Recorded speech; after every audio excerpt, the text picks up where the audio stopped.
नमस्कार दोस्तों, एक बार फिर से बहुत बहुत स्वागत है आप सभी का स्पार्क स्टडी पॉइंट में। तो इस वक्त हम आपके लिए कंपार्टमेंटल का वीवीए ऑब्जेक्टिव सीरीज़ लेके आए हैं। तो इस सीरीज़ में कई छात्रों ने हमसे मांग किया था कि आप सर हिंदी में भी लेके आए केमिस्ट्री का। तो माफ़ी चाहता हूँ देरी के लिए, और चलिए शुरू जाते हैं। उससे पहले मैं आपको बताना चाहता हूँ, यदि आप चैनल पर पहली बार जुड़े तो सब्सक्राइब ज़रूर कर दें और लाइक सब्सक्राइब शेयर कमेंट सब करें दोस्तों, ठीक है। और उससे पहले मैं आपको एक टिप देता हूँ कि इसमें आप क्वेश्चन देखिए दोस्तों, आपको यदि पास करना है तो अब आपको सॉल्व करने वाले क्वेश्चन कम, आपके पास समय क्योंकि कम है तो उस हिसाब से आपको स्मार्ट स्टडी करना है। तो आप सॉल्व करने वाले क्वेश्चन कम, और जो आपका वन वर्ड आंसर होता है जिसमें आपको सॉल्व नहीं करना पड़े ऑब्जेक्टिव में, क्योंकि अब संख्या जो कि ऑब्जेक्टिव की डबल कर दी गई है, तो आप प्रयास करें कि आप वो क्वेश्चन सब पहले चूज़ करके एकदम सॉल्व करें, ठीक है। उससे आपका पास करने का ये बढ़ जाएगा। तो आज की सीरीज़ में हम मेनली आपका उसी सब क्वेश्चन पे फोकस करेंगे। सॉल्व करने वाले आप क्वेश्चन से मैं आपको कहूँगा अभी आप दूर रहें। हाँ, यदि आपको आता है अभी तो आप कर भी सकते हैं, नहीं आता है तो आप उससे थोड़ा दूर रहें, और आप ज़्यादा से ज़्यादा ट्राई करें कि वन वर्ड ऑब्जेक्टिव ज़रूर एकदम प्रयास करें। और 10 ईयर्स बिल्कुल आप उसका एक ऑब्जेक्टिव पर डे हर ईयर का आप टिक मार के ज़रूर जाएँ। और जो आपने भी एग्ज़ाम दिया है 2021 में केमिस्ट्री का, वो क्वेश्चन आप एक बार ज़रूर फिर से सॉल्व करें सही से आंसर, क्योंकि उससे भी क्वेश्चन रहेगा दोस्तों। तो चलिए शुरू करते हैं बिना किसी देरी के।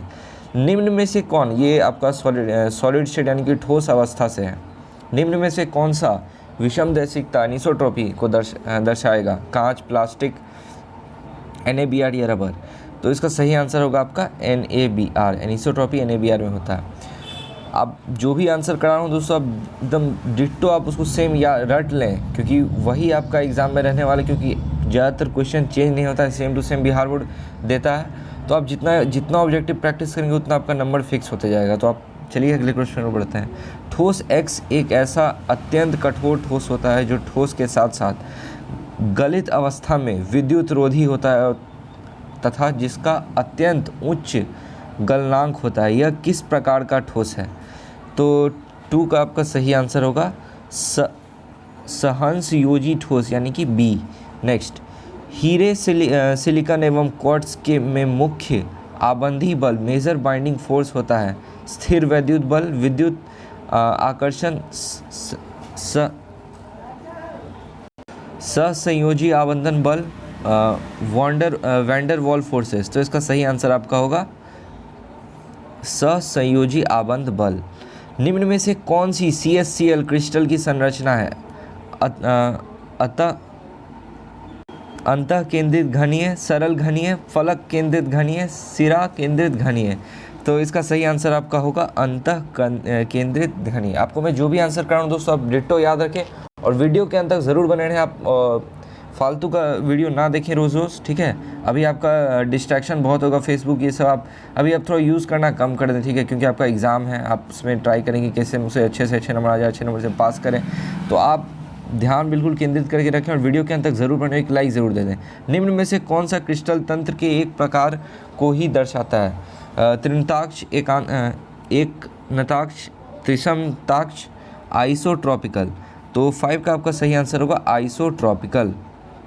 नेक्स्ट, निम्न में से कौन सा क्रिस्टल एक से अधिक, ये आपका बहुत इंपॉर्टेंट क्वेश्चन था पहला वाला, ये 5, ये आइसोट्रॉपिकल, ये बहुत बार पूछा जाता है, ठीक है। अब इसका आंसर याद रखें। निम्न में से कौन सा क्रिस्टल एक से अधिक ब्रेविस जालक को निहित रखता है? षष्ठकोण, त्रिनताक्ष, त्रिसमताक्ष, एकांताक्ष। तो 6 का आपका सही आंसर होगा एकांताक्ष, ठीक है। तो आपका एकांताक्ष जो होता है वो एक से अधिक क्रिस्टल जालक को निहित रखता है। नेक्स्ट, किसी घनीय संरचना में 2 तत्वों X एवं Y के द्वारा एक क्रिस्टल बनता है। X परमाणु घन के कोनों पर तथा Y परमाणु फालक के केंद्र पर यौगिक का सूत्र होगा XY स्क्वायर, Y3 या XY3। तो इसका आपका सही आंसर होगा 7 का, आपका सॉल्व करने पे आएगा आपका XY3। या आप जो मैं आंसर कर रहा हूँ आप डिट्टो आप उसको याद रखें। नहीं भी आता है सॉल्व करने वाले भी, उसको भी आप ज़रूर याद रखें, क्योंकि इससे आपको बहुत समय बचेगा, क्योंकि सेम क्वेश्चन रहता है दोस्तों। डोपिंग के द्वारा किस प्रकार के दोष प्रस्तुत होते हैं? डिसलोकेशन दोष, शॉर्टिंग दोष, फ्रैंकलिन दोष, इलेक्ट्रॉनिक दोष। तो इसका सही आंसर आपका होगा इलेक्ट्रॉनिक दोष यानी कि D। नेक्स्ट, CaCl क्रिस्टल में Cs+ व Cl- की समव्यन संख्या है 8,8, 4,4, 6,6 या 8,4। तो CSCl में आपका जो होता है वो समव्यन संख्या CS प्लस व Cl माइनस का जो होता है वो आपका 8,8 होता है, यानी कि A। सोडियम क्लोराइड क्रिस्टल में सोडियम आयन को कितने क्लोराइड आयन घेरे हुए हैं? तो 10 का आपका जो सही आंसर होगा वो होगा 6। सोडियम क्लोराइड क्रिस्टल में सोडियम आयन को कितने क्लोराइड आयन घेरे हैं? तो उसका होगा सही आंसर आपका 6। NaCl की संरचना में सभी अष्टफलकीय एवं चतुष्फलकीय स्थान साइड्स घिरे होते हैं। केवल अष्टफलकीय स्थान घिरे होते हैं, केवल फलकीय स्थान घिरे होते हैं, ना तो अष्टफलकीय ना ही चतुष्फलकीय स्थान घिरे होते हैं। तो 11 का आपका जो सही आंसर होगा वो होगा आपका B, केवल अष्टफलकीय स्थान घिरे होते हैं। जिंक ब्लेंड संरचना में जिंक आयन आधे अष्टफलकीय स्थानों को घेरे रहते हैं। प्रत्येक Zn2+ आयन 6 सल्फाइड आयन के द्वारा घिरे होते हैं। प्रत्येक H2- आयन 6 Zn2+ आयन के द्वारा घिरे होते हैं। इसकी FCC संरचना होती है। तो 12 का आपका सही आंसर होगा जिंक आयन आधे अष्टफलकीय स्थानों को घेरे रहते हैं। षष्ठकोणीय निविड संकुलन में क्रिस्टलकृत होने वाली किसी धातु की समन्वय संख्या है। तो 13 का जो आपका सही आंसर होगा उसका 12, यानी कि A। एकांतरित धनात्मक व ऋणात्मक आयन वाले एक क्रिस्टल जालक का त्रिज्य अनुपात 0.524 है। चालक की समन्वयता संख्या है। तो 14 का जो आपका सही आंसर होगा B। अब ये सब आंसर आप बिल्कुल याद रखेंगे। देखिए ये वाला भी सॉल्व करने वाला भी ये कुछ हो तो आप उसको याद रख सकते हैं, क्योंकि आंसर क्वेश्चन आपका मोर और लेस सेम ही रहेगा दोस्तों, ठीक है। Na+Cl-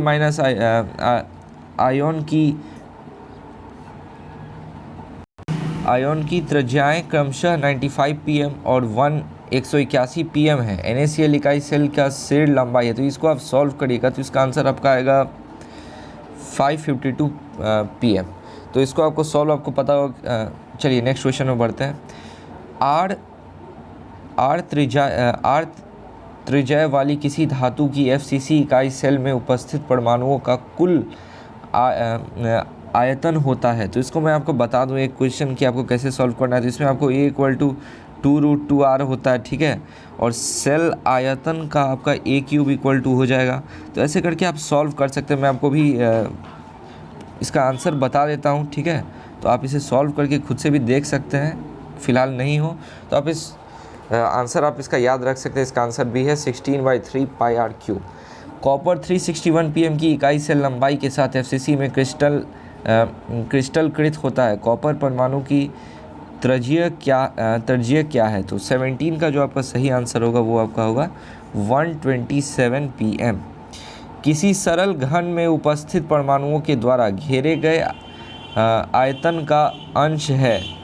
तो 18 का जो आपका सही आंसर होगा वो होगा π/6। या बहुत याद रखिए, ये भी बहुत ही इंपॉर्टेंट क्वेश्चन है, ये आपका पूछा जा सकता है इस पर आपका कंपार्टमेंटल एग्जाम में।